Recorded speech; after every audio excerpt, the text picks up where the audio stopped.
Martin Show, naturally. Tonight's one of those nights. Yeah, we're starting the countdown, aren't we? It's a very tough time for Gator fans and going to be tough for the next few weeks. I would not say all hope is lost, but let's say it's on short supply. We'll discuss that tonight with some of the top people in the business, not the least of which is the QB1 himself, host of the morning program, Pot Up with Matthews, which I'll be on tomorrow morning. It's a great show, and Shane has a lot of good thoughts. I listened to his broadcast on Saturday night. He had some interesting things to say, including he was the last man to throw 5 interceptions. He knows how that feels.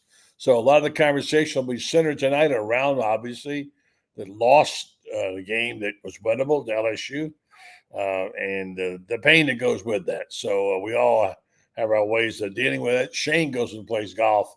I look out the windows behind me at the Pelicans and watch them and gets my mind off of it. So tonight on the program, we got a special guest, Ronnie Sanders, formerly coached at one time on the staff at Florida, very successful internet guy, Auburn Undercover, etc. Does a show with Brenden Martin. They'll be joining me later on. Ronnie has some interesting thoughts.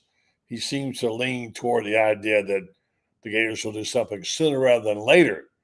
The question being, is it time to fire the head coach of the Florida Gators and get a new one? Well, that's the question everybody thinks they know the answer to that. There are some difficulties you need to be aware of. So make you aware of those. And then Franz joins us later to wrap it up all tonight on the Buddy Martin Show. Thanks for listening. Thanks for watching. Come join as Shane Matthews is next. Yes, it's time again for Buddy Martin. Call him up and tell him what you're thinking. But be kind because he's doing the best he can. Better, stronger, faster. Mama says that alligators are ornery because they got all them teeth but no toothbrush. Hey, what if the voice calls while you're gone? Take a message. Bye. You ready, champ? I'm ready for this my whole life. I'm incapable of small talk. But that's why you love me, right? Kind of intimidating to be in the presence of so many great athletes.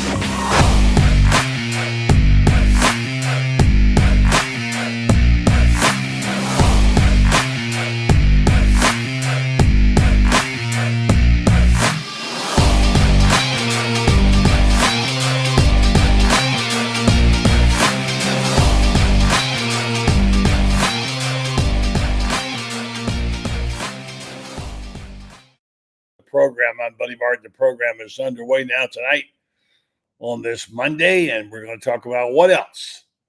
Is it time to pull the plug on Billy Napier? And what is the best time? Or is there a rare possibility that maybe he could be spared?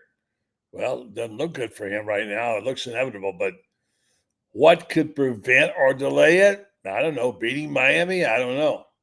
I just don't know. We'll get opinions tonight from several people. Ronnie Sanders has some strong opinions. He joins the program tonight, and after Shane, and we'll have Franz as well. Let's go right to the Orange and Blue hotline on a Monday and talk to the guy who said, I know exactly how he feels. I threw 5 interceptions, and he was the last one to throw 5. Shane, how did that feel? Well, let's make it clear, buddy. Danny and Terry Dean threw 7 together. Yeah, I threw 5, but not all interceptions are the same. I like to tell people that. One Hail Mary before the half and 2 tip balls that hit receivers' hands. It's still 5 interceptions, but not all interceptions are the same. Yeah, I get it. It's not a good feeling. The interceptions the other night were not good decisions at all.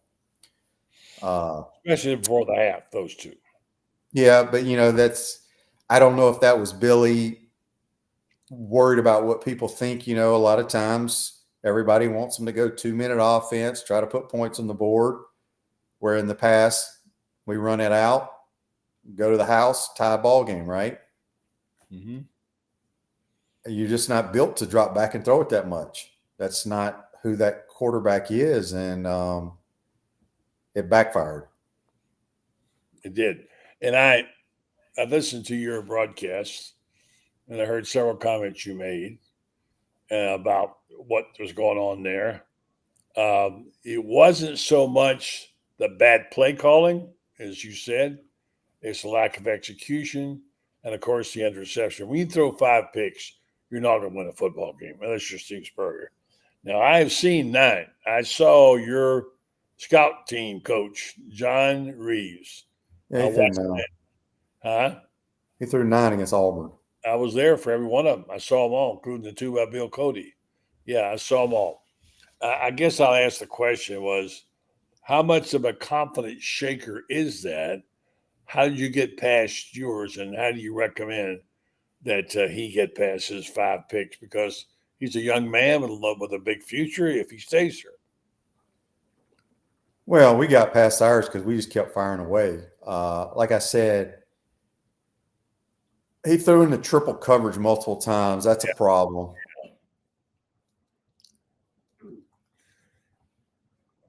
Sorry, lost you in a second. I was getting back. They study him all season, and teams are keeping the ball in front of them. Yeah. And to me, that's the worst LSU team I've seen in years. There's no way they're going to stay where they are ranking wise. I'll be shocked. I think they lose 2 or 3 times this year. I was blown away. They're not as talented as they usually are. But well, what do you see there? Is the defense, offense? What is it? For who? LSU. You said that's the worst LSU team. I thought their defense played well, but I mean, I don't think they're world beaters. I don't think they're anywhere talented like they used to be. Offensively, they can't run the football at all, and they can't block up front. So I think when they play Alabama and Ole Miss, and I don't know who else is on their schedule, I just don't see how they can beat those teams unless they throw 4 or 5 interceptions or fumble the ball to them.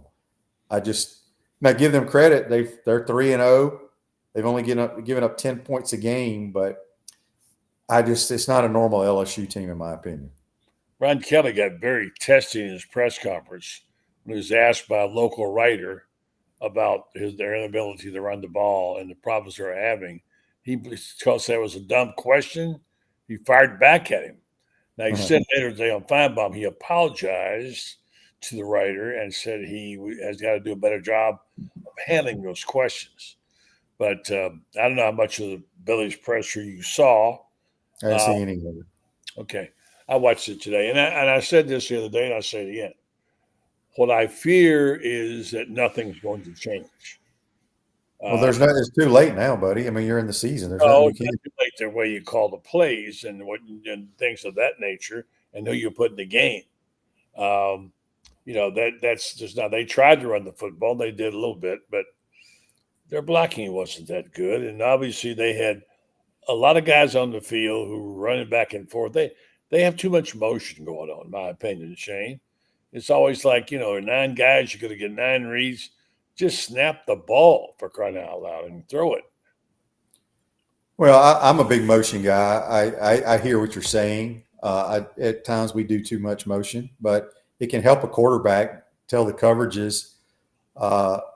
If we were having any success, people wouldn't give a damn about the motions. But look, we're not nearly as good a football team as people thought we were going to be.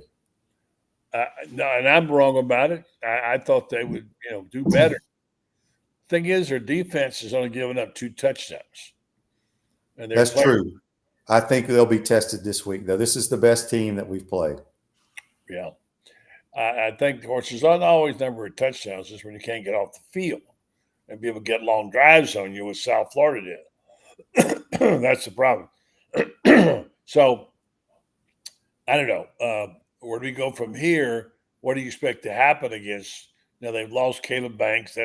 Injuries are part of football. It happened. Where do you think they'll go? They're 7.5-point underdogs in Miami, which is not too much when you consider 3 or 4 that's the home field advantage. So, do you mean there's a chance? I mean, there's always a chance. I'd say the strength of Miami's football team are their O-line and their D-line. I think they will be the best O-line and D-line we play all year long. Maybe Georgia. but they're extremely physical and big up front. And that will be the key to the game. I'm not sure we can handle them. Yeah, that's going to be a problem for sure. I don't know. I mean, Burnell Brown is amazing. He played so well. I think you made this statement. I'm not sure. I heard it somewhere, but DJ can't make the throws he made in high school and expect to complete them. He just can't lay that softball in there between three guys and get it. And I wonder sometimes if he thinks he's in high school. It's hard. It's hard to play quarterback in the SEC. You know that, right? I don't think all is lost. A lot depends on, do you think he'll save his job, Shane? I don't see that's possible, really. I have no information. I'm at the point now, we're tired of talking about it, right? But Yeah. I don't see how they win a bunch of games this year. I still think you go back and you look at last year, the Ole Miss and the LSU games are the ones that kind of turned things around. And you thought they were flukes. I don't want to call it fluke, buddy, but we were fortunate. Coach Spurrier will tell you, winning football games, you got to be fortunate. And he used to say God smiled on the Gators. Well, I'll be damned, they smiled on us those days because we didn't really deserve to win those two games, in my opinion. See, I don't believe that. I mean, there's ways to win games, and I agree, but Coach will tell you that the ball has to bounce your way, of course, to win some games, and they did in those two games. They haven't had a lot of that. They haven't had much of that. Right, but in those two games they did. I thought the other teams played better than we did, but we found a way to win. All right, so today on his presser, Billy said, "Nothing surprises me anymore." And they asked about what happened. He said, "We could easily be 3-0 right now, probably a dozen plays away from being 3-0.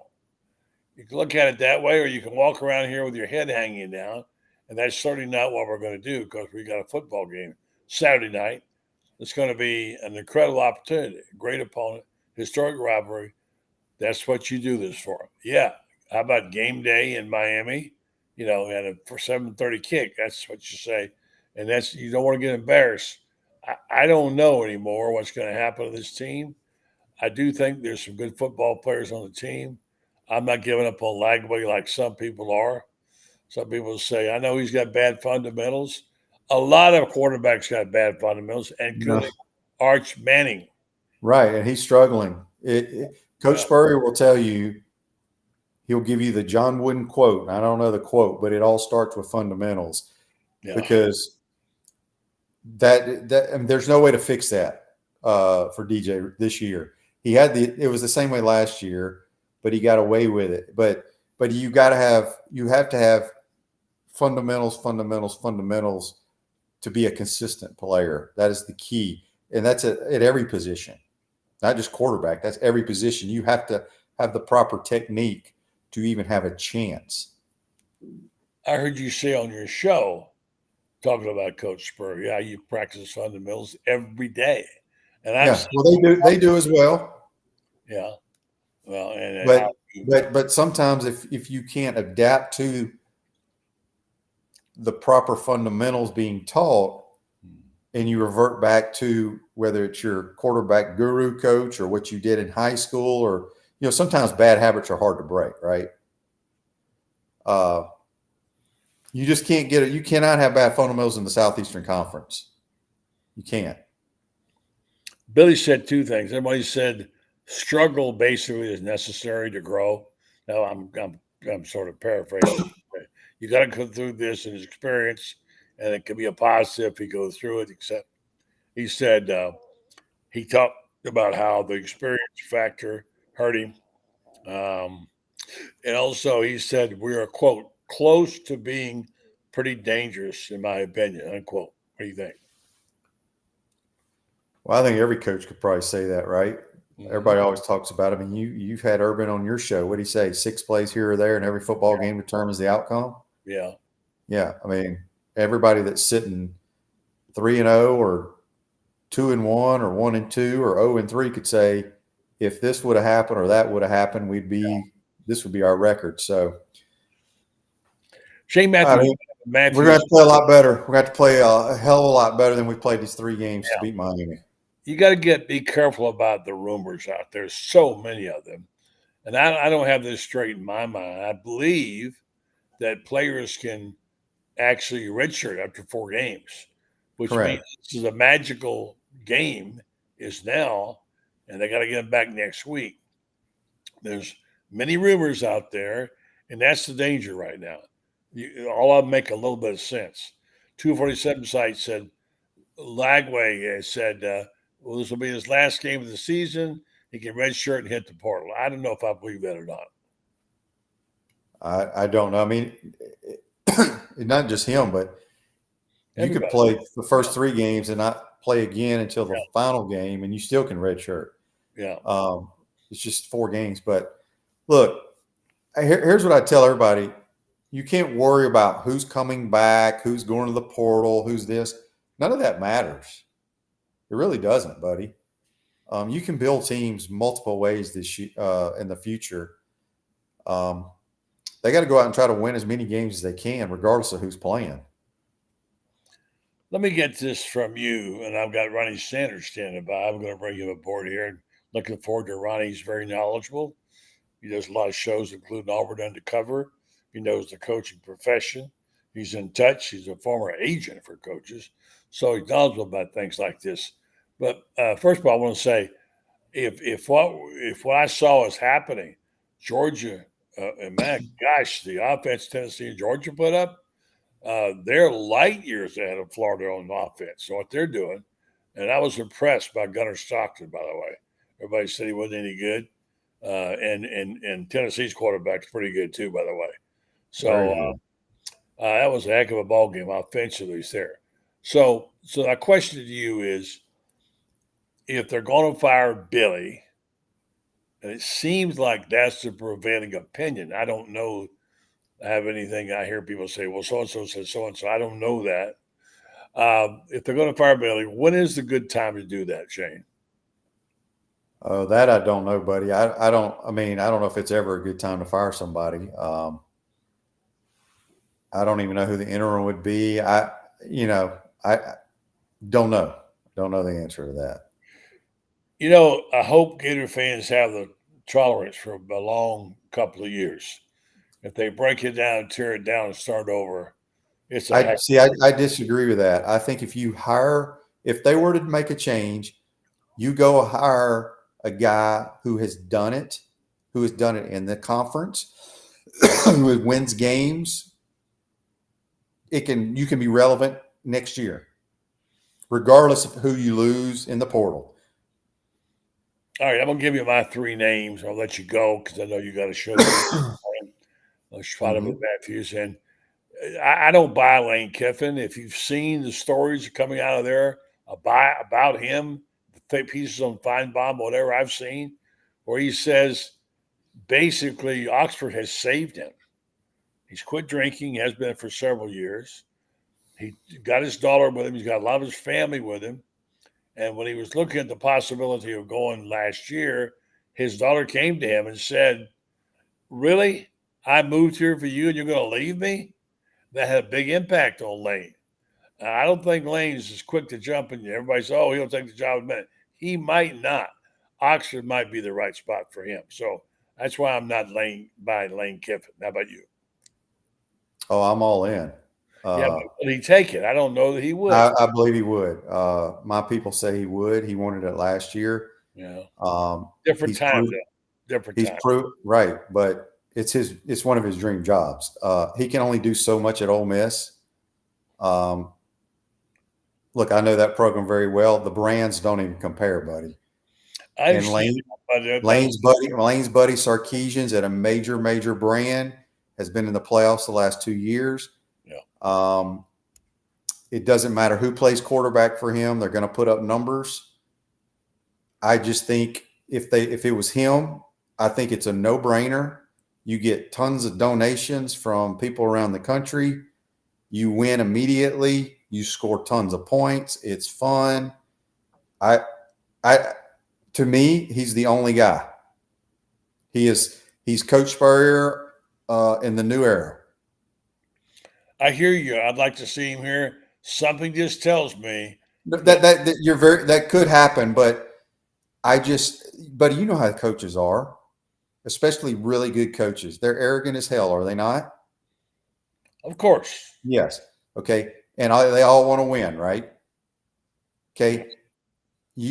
Like I told you, I think the brands, there's no comparison. As much as I love the Ole Miss Rebels and the Florida Gators, those brands don't even compare, right, buddy? Would you agree with that? Yeah, that's true. And the Gator head logo recruits itself if you're winning, and you get the recruiting. It's different between Ole Miss and Florida. Yeah. If nobody believes that, they're crazy as hell, right? Right. I grew up in the state. I understand what it's all about, but I know how these coaches think, man. They want to win, and if you have an opportunity to go to a powerhouse program with the brand, the recruiting base, and you can win immediately, I firmly believe that. I hear you. Say hello to Ronnie Sanders, Shane Matthews. Ronnie's going to join us now for a few minutes. Glad to have Ronnie. He's a well-known Auburn Undercover. He's a podcaster. He's a coach. He's an agent. He knows a lot about the game. We're going to pick his brain, but let me finish this list. Second on my list might surprise you. Number 2 for me would be Marcus Freeman. I'd have no problem with that either. But I just talked about brands. Yeah. Why in the hell would you leave Notre Dame for Florida when you're not in a conference and it's Notre Dame? Why did Brian Kelly move? Why he moved where he from? I mean, I don't know. This is the preference list. And finally, I'm really going to surprise you this one because I don't particularly like him, but I think I'd respect him. Eli Drinkwitz might be a good fit for Florida. I don't have a problem with that either because Doring told me that he's close to Coach Spurrier as well, right? Yeah, he's kind of got that quirkiness, arrogance. Yeah. He's done a tremendous job with Missouri. Yeah. But I still think there's one guy that can make us dominant in year one. Right. Before I let you go, Ronnie, how about weighing? Good evening to you. How about weighing in on those coaches? Anything? The Notre Dame, Marcus Freeman's an interesting name. Would he take it? Yeah, I'm not sure. I mean, Brian Kelly left for a reason. I know he'd been there 10 years and all that stuff, but I mean, yeah, Notre Dame has been to play. I'll play for a national championship, but you can recruit better players in the SEC than you can there. And I understand it's still Notre Dame. The Kiffin situation, buddy, I've heard a lot of what you've heard. He was really close to taking the Auburn job. And like you said, his daughter, he backed out. And it was, he was scheduled to be on campus. I mean, it was all but done. And then he started getting a little bit quirky and getting weird. And Auburn finally just said, hey, we're out too. So nothing would surprise me. I think Eli would be really good. I've heard Rhett Lashley. But look, you can hear a lot of different names right now. Whatever you hear is like I was talking to Terry Bowden last night. He said, whatever you hear right now is probably not accurate. So almost said yeah. All right, Shane, final thoughts before I let you go. You're going to get into your sleepy time. You're going to get your milk and cookies to get up tomorrow morning and host the Pot Up with Matthews show. Final thoughts on Billy Napier and Miami on Saturday night. Well, we're going to play our best game. I think Miami could be the best team we'll play all year. I think their O-line and D-line will be a problem. Saturday night. 7.5 points. That's not that many considering the games in Miami. So, well, I wouldn't worry about that. Try to find a way to win the game, but it's going to be tough. Shane Matthews, the QB1. Talk to you tomorrow, Shane. Thank you, man. Hey, buddy. I'll be good. Take care. All right. Very good. Shane Matthews. And while I wait for one more minute here, I'm going to go ahead and do my commercial. You know about those, Ronnie. I do indeed. Right? Yeah. So we're talking about our great friends and the folks at Meldon Law. They are very good Gators. If you want to do business with a good lawyer and a good person and a fun guy and a Gator, you can't get anybody better than this guy. It's the only official law firm for the University of Florida, and that's Meldon Law. He's been a Gator for a long time. He lives and dies with him. He was in heaven when he followed the basketball team around and won the national championship, and he does some terrific things. He's done things like buy transportation buses for the band, so they had a way to get to and from out of games. And he also wants you to know he does practice law. We got 4 locations to serve you, actually 5 now, with Ocala, Gainesville, Williston, Lake City, and now in South Florida. I believe it's around Boca Raton. And so they are expanding. They've gone to 50 attorneys now, and they will take your question, and they'll help you if you want to review your case someplace else. But if they can't help you, they'll try to find you somebody who can. Meldon Law, they won't back down. Well, Ronnie, every now and then I get a chance to see you. I know. Good to be with you. Good to be with you. Yeah, I know you and Ron Zucker are still pretty close. And Zucker probably didn't get the just due he should have gotten, you know. Looking back, he looked pretty good. But that's history. I haven't talked to him in a while. How's he doing? He was doing great. I talked to him last week. He was actually out. I think it was the week before last. Actually, he was out in LA, and his oldest daughter Jacqueline, had just had. She has 2 daughters, and had just had twin boys, and then I think Casey's got 4 boys. So he's been chasing around grandkids. So he was doing really good. That's what we do. Now let's talk about Auburn Undercover. Interesting game. You and Rob do a great job on that show, and Thank you. Auburn's got some things to talk about. Obviously, a big game this weekend. Huge game, you know, and I think the question for Auburn is, you know, if you get through these next 3, you've got Oklahoma, A&M, Georgia, and then Missouri for the next 4. If you can come out of these next 4, you know, even 2-2, if you're 3-1, then you got to feel pretty good. And you got Georgia and Missouri at home. The next 2 games you've got at Oklahoma and at A&M. Auburn typically plays pretty good and plays pretty well in College Station.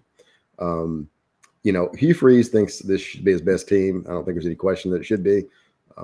Auburn's had a chance to win a number of games over the past 2 years, and just has managed to piss a bunch of games away. It's been a long, long time since Auburn has had 4 consecutive losing seasons, and that's what we're in the middle of.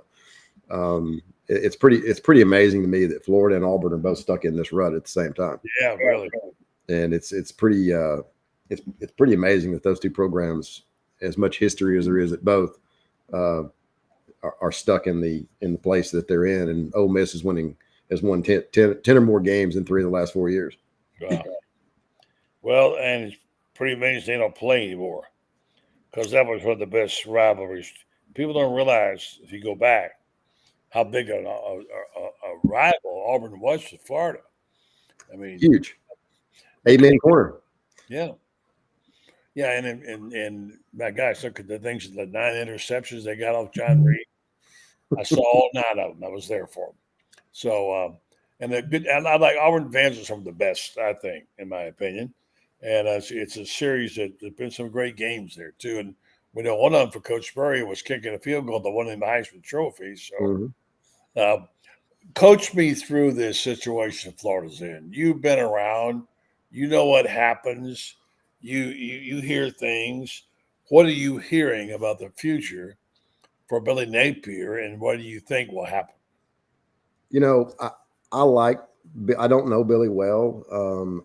What I know of him and have been around him, I like him a lot. I think he's a good football coach. I think he's a good person. I think that it is going to be extraordinarily difficult for him to make it. Having been there and lived it for 3 years, it's hard. You know, I mean, Ron Zook always talks about it. He used to talk about the noise in the system. That's you or me. That's you.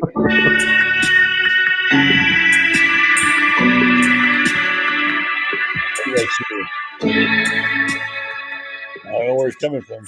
I know it's like there we go, buddy. I'm sorry. I apologize. Might have been me. I don't know, but that's okay. Fans are learned to expect that on the show. Well, I apologize. It's okay. It was really interesting. Got our I thought, man, we must have a bulletin coming in here, so you know how to assess talent. I mean, you've represented coaches before. Still do. Still do, and you know coaching. You know the vagaries of it, getting fired.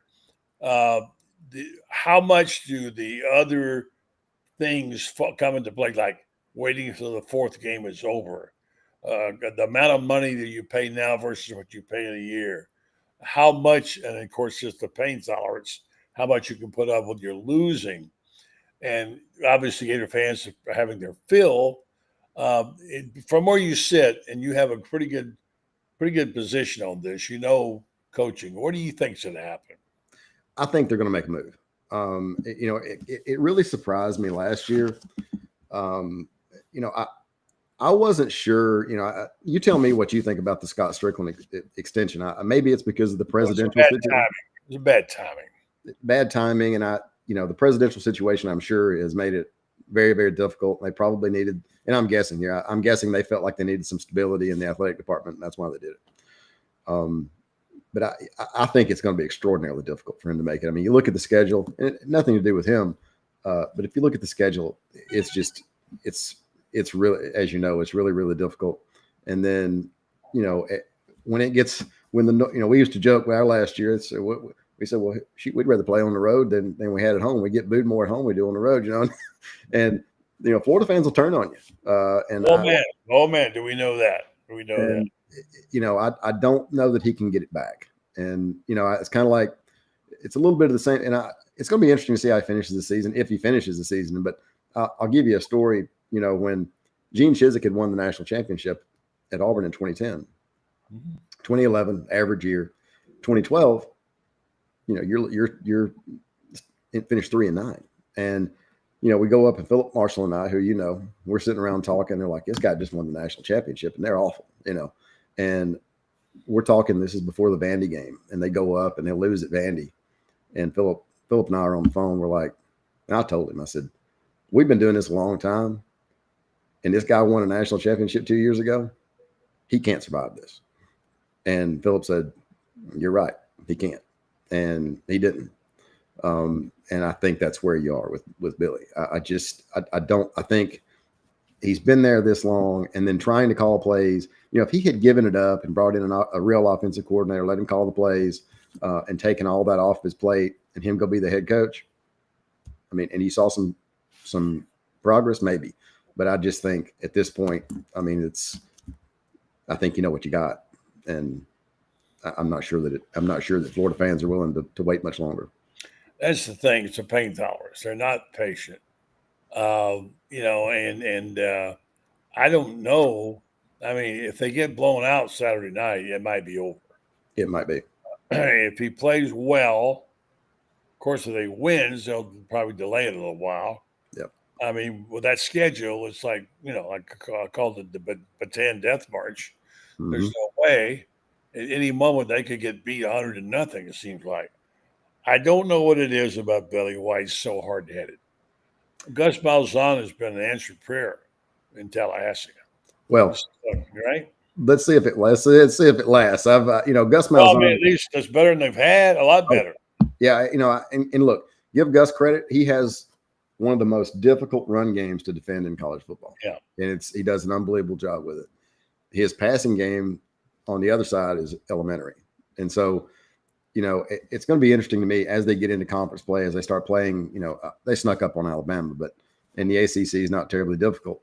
But as they start going through the schedule, does the passing game, does Norvell's ability to throw the ball, how can they marry that with what Gus is doing? If they can, they got a chance to be pretty good. And if you look at what Rhett Lashley's done at SMU, that's exactly what he's done. He takes Gus's run game, and he's put a pretty good pass game with it, and they're pretty good. Yeah, that's all very true. But he can take a running quarterback and make an offense. That's what he's done with Castellanos. And I got to give him a lot of credit for that, because their program was almost in shambles. So if you're looking for miracles at Florida, it's not going to happen. Assess for me what you see in DJ Lagway. he looks like to me he's supremely talented. He makes a ton of mistakes, as was evident Saturday night. What was interesting to me is that Florida kept it a 10-point game, and the quarterback threw 5 interceptions. I mean, that tells you something. I mean, if you turn, I mean, playing in Baton Rouge, they're clearly talented. They've got players. It just looks like to me he needs to be handed off to a coordinator who's going to spend his entire existence needs to be teaching Lagway how to play quarterback, how to manage the game, how to on and on and on. And it's really, really hard in this environment when you're a head coach and you're dealing with boosters and you're recruiting and you're raising money and you're doing this and you're doing that and you're trying to call plays. I mean, Nick Saban didn't call plays. He hired somebody to do that. And so, I don't understand these guys that feel like they've got to do everything. I understand wanting to sink or swim on your own. I do get that, but it doesn't make a lot of sense to me when it's just too much for one person to do. I guess he thinks Nick Saban did it, and Davos 20 did it. Steve Spurrier did it. They didn't do it. They Spurrier did, but I mean, Dabo, he didn't call it. Oh, yeah. And Saban turned it over, So, I mean, and Freeze had it. He turned it over the first year. When he was at Auburn, and it didn't work. And now he's taking it back. Yeah. If you were hand picking somebody, and you were Scott Strickland for the coaching job, who would you pick? Florida's a different place, and I don't know. You were there, you were there, and I love it. I loved my 3 years there. And I still put enough. As long as Florida's not playing Auburn, I usually pull for Florida. And so I met my wife there. I have a ton of friends from there, and I have very fond memories. So I pull for Florida and want to see it do well. That being said, it's a different place. And the two coaches that have had the most success there had a little bit quirky personalities, were arrogant, and kind of rubbed people the wrong way outside around the conference. Florida fans loved it, and Lane Kiffin fits that mold. I tend to agree with you, buddy. I don't think he takes it. I could be wrong. I think he'd be a great fit. He is a different cat, and there's some off the field things that happened. Is one reason he did. There's some off the field things that he did at Alabama, and one reason he didn't end up at Auburn. I'll leave it at that. Mm-hmm. And so there's a lot of stuff out there. I mean, it doesn't take a lot of digging to know that there's dirt out there on Lane Kiffin. He wins games. He's done a great job. If you've won 10 or more games in 3 out of your last 4 seasons at Ole Miss, and let me repeat that, at Ole Miss, not at LSU, not at Florida, not at Auburn or Alabama or Georgia somewhere. It's at Ole Miss. That's with different quarterbacks. That's a pretty phenomenal job. But I would hire him. I would take it. I would talk to Eli Drinkwitz. Eli's a nice guy. I'm not sure he fits. Not that you got to be an ass to work at Florida. I'm just saying that they like Florida Gators like somebody with a little bit of swagger. And he got into a brawl with Bullen on the field. Remember that? I'd forgotten about that. Yeah. I only know the Eli off the field. I guess I'm kind of he's a really good kind of laid back guy. Rhett Lashley would be an interesting name. Well, tell me about Lashley. Why do you like him so much for? Well, I like him personally. I think he's a good family guy, and he's a good coach. He's got, if you take Gus Malzahn's running game and Gus Malzahn's, he's a smart football coach, and like I say, he is really good at running Gus's run game. He's put a significant passing game with it that it has some intricacies and it's difficult to defend. And so, I think he would really be, and he knows the conference. He's not leaving SMU. He's told people close to him, I'm not leaving SMU unless it's a top tier job. Meaning they're well coached. I will say that they're well coached. And look what he did last year, and it's at SMU. I understand it's the ACC, but it's still we know what SMU's history has been since the 80s. So I would certainly give Rhett a look. And I know for a fact, look, do I think he goes to Arkansas if it opens? Even though he's from there, I doubt it. I do think he would go. I think he would take Florida. I know he would. I think he would take an Auburn. I know he would. Something like that. Right. Yeah. But if it's a top tier job like Florida, I don't think there's any question he would come. And I think he'd do great. Great stuff from Ronnie Sanders. Let's bring this guy in for 1 second. Let Franz Beard say hello to you. How you doing, Hey, Franz? pal? Good to see you. Good to see you. Good to see you too. My goodness. Trying to name the coach as well. So let me throw a name at you and tell me what you think, because I probably have had 20 text messages today, all of them suggesting the same thing. And one former Florida coach texted me today too. I'm not saying a head coach, but said John Gruden said he can come in there. He already knows the money game, having been in the NFL, and he's an instant recognition. And people I don't know, the name is on the tongue of a lot of people. Ronnie, would you think he would, John personally? I mean, I don't know him well. Ron Zook knows him really well. I think they're really close. But I think he would take it probably. I don't. I know he wants to get back in it for sure. It's going to be hard for him to get back in the NFL. And you look at Bill Belichick, and he took North Carolina because he wasn't able to get an NFL job. So do I think it's out of the realm of possibility? No, I don't. Do I think he would garner an interview if he wanted one? Yeah, I think so. Well, the thing that everybody's saying, and so many people are saying, is this is a guy with instant name recognition, and plus his NFL background could hold a recruiting class and maybe add to it, and probably, but let's face it. I mean, my goodness, right now the most important recruiting I think is done in the portal, because and Lane's proven that you don't have to, because he doesn't have a lot of high school recruits he can draw from. So what does he do? He's the only guy I've known that could rebuild from the portal every single year and come up with a winner. Typically, what you end up with is what Florida State was 2 years ago. If you build through the portal every year, I just think if you've got a good base of high school players and you spend your money on keeping those guys and you build around them and you fill in the blanks with portal guys. Look, if you end up with an entire roster full of portal guys, there's not much difference in ending up with a roster full of JUCO guys. And if a kid transfers once and he wants to play, that's one thing. But if you end up with a bunch of kids who've transferred 3 or 4 times, you got a problem in the locker room. And back to Gruden, I mean, I certainly, I don't think he can rule anything out. Do I think he ends up at Florida? Probably not. But look, I think it's going to be, if people talk about Dan Lanning is financially tied to Oregon in a way that it's going to be extraordinarily difficult for him to extricate himself, even if he wants to leave. That's number one. And if you look at the buyouts that these coaches are having to pay if they leave, and the guys are going to be available, and on, I expect it will be a really interesting search. If Scott has a list, and I'm sure he does, assuming Billy doesn't make it, I'm sure he'll go down that list and go through an interview process and all that stuff. And I don't think it's going to be an easy hire. I think it's going to be, now that doesn't mean that they're not going to get the right guy, but I don't think it's going to be there are no Urban Meyers out there.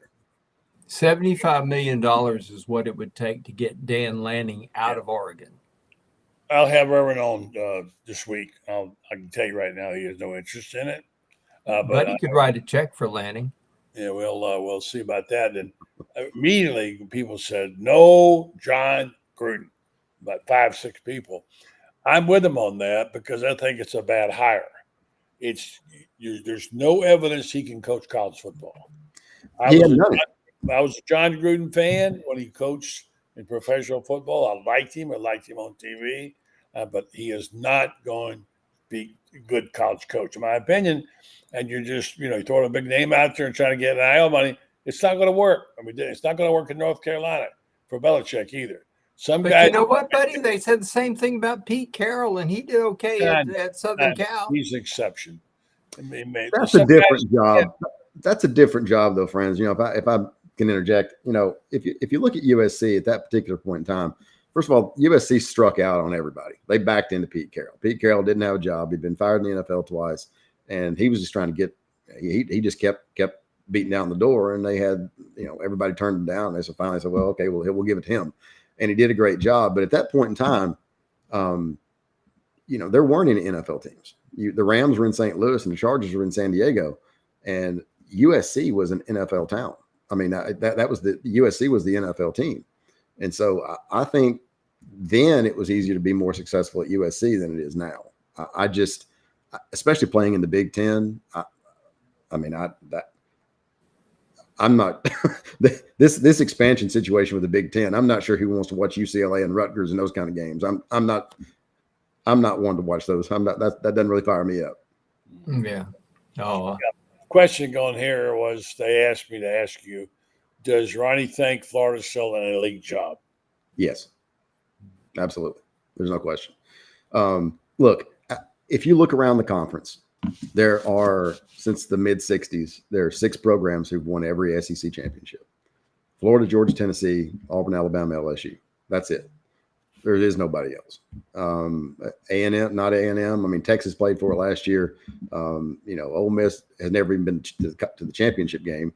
Mississippi State played a couple of times when Auburn and Alabama were all awful, both awful, and LSU. But you know, but those 6 schools have won every championship over the past 60 years. Yeah. So yes, it's an elite job, and it's a top 10 job. It's probably a top 5 job. What do you think, Ronnie, because you've been a recruiting coordinator, is there enough talent now with NIL money and everything like that? Is there enough talent in this state for somebody to come in and do an Urban Meyer and just absolutely kick ass on the recruiting trail, and all of a sudden everybody in the state wants to play here? But is there enough talent for somebody to come in and dominate like that? Well, the Urban situation was a little bit different. I'm not going to take exception necessarily, but he walked into a situation that, I mean, he had some players. So you know, yeah. and we inherited. I mean, we didn't inherit a lot of players. We inherited the Florida job, and we were happy to be there, and we're grateful for the opportunity. But we didn't have Florida kind of players when we got there, and we built it from, you know. I mean, look, try recruiting when you're Ron Zook versus taking over for Steve Spurrier. It's not real easy. But we stacked class on top of class on top of class. You can recruit at Florida. Florida's got plenty of money. It's the state school. They've got more money than Florida State. They got more money than Miami. It's one of the top jobs in the country. Look, I think the Florida job is on par with. Look, it's better than Tennessee. It's better than Auburn. It's equal to Georgia. It's equal to Alabama. It's equal to LSU. It's a great job. You know, flip a coin on those jobs. I mean, and the reason I say that is, you know, Auburn's not the number one. You know, Auburn's number 2 in a lot of places.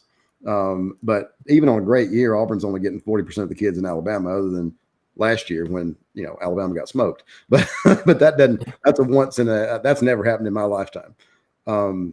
Florida, you should be able to go get who you want.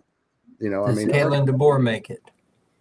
Well, with a $60 million buyout, yeah. But the question is, you know, you had 7 coaches between Saban, between Bear and Saban. 4 of them left on their own. 3 were fired. Yeah. A final thing for Ronnie, I promise to only keep him 20 minutes. I'm way over. But, you're good. Will you come back again, Ronnie? I'll be glad to. Yeah, that's good. I want to ask you about the landscape of the SEC. We see how things are going. Certainly, all of a sudden, Oklahoma is looming. Materials looks like the real deal. What about Clark Lee? What an amazing job he's done at Vanderbilt. And now Texas A&M, big win over Notre Dame. Tell me about those programs and coaches.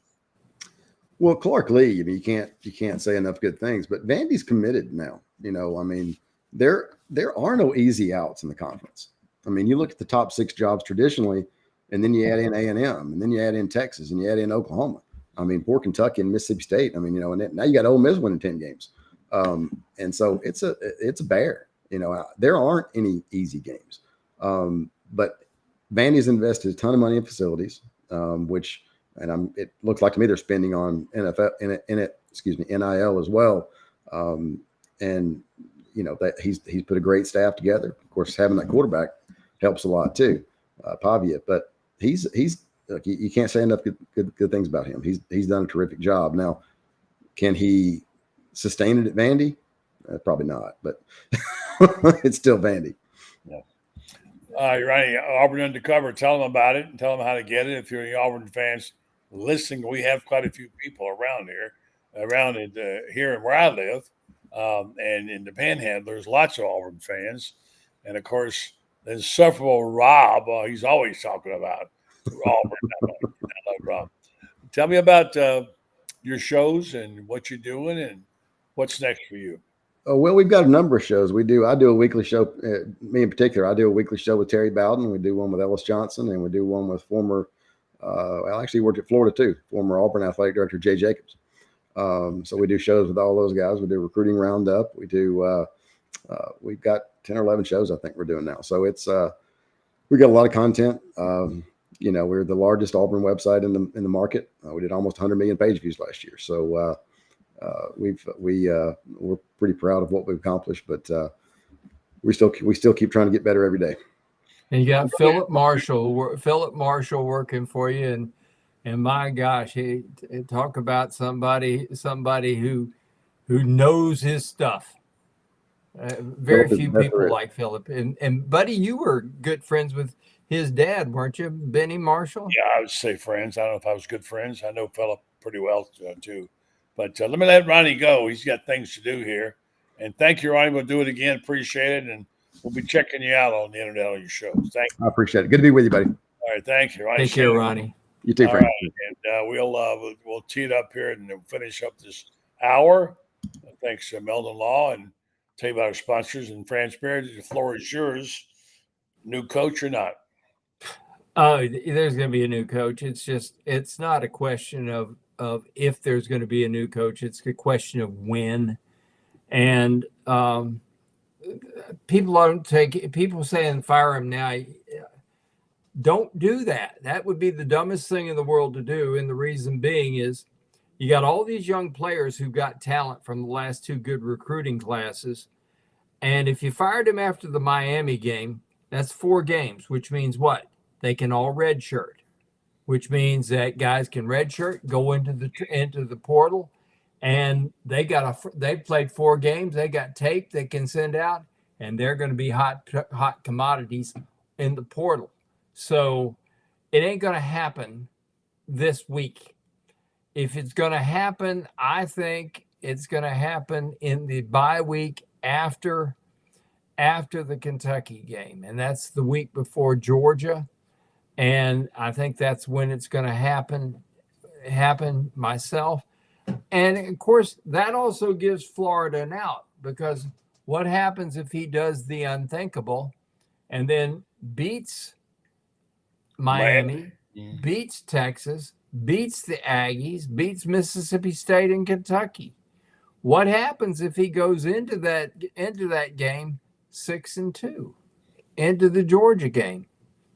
5-2. Stranger things have happened. Do I anticipate it? No. But they've at least, if you delay it until then, you avoid the problem with redshirting, number one. And number two, you have given him enough rope to hang himself, okay, for lack of a better term. Because now all of a sudden, if he does lose, let's say you've got what?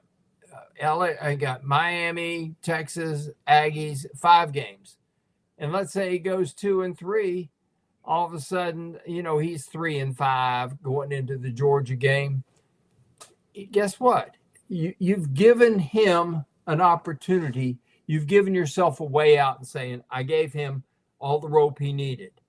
But yeah, is he gone? Yes, he's gone. And they know that he's gone. But at least that gives them that out in case something happened.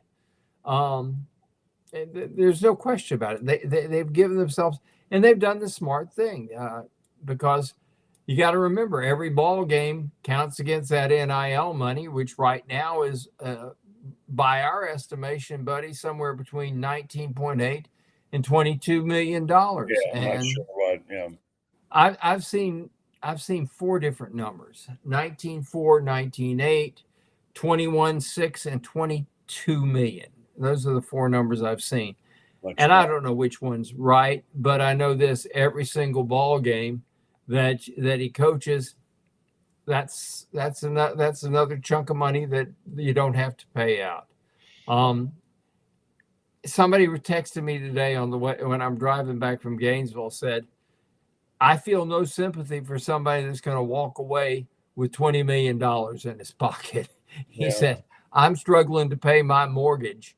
And he said, and he's going to walk away with 20 million bucks. And I think a lot of people feel that way. He's a nice guy, buddy. But, I wrote this today.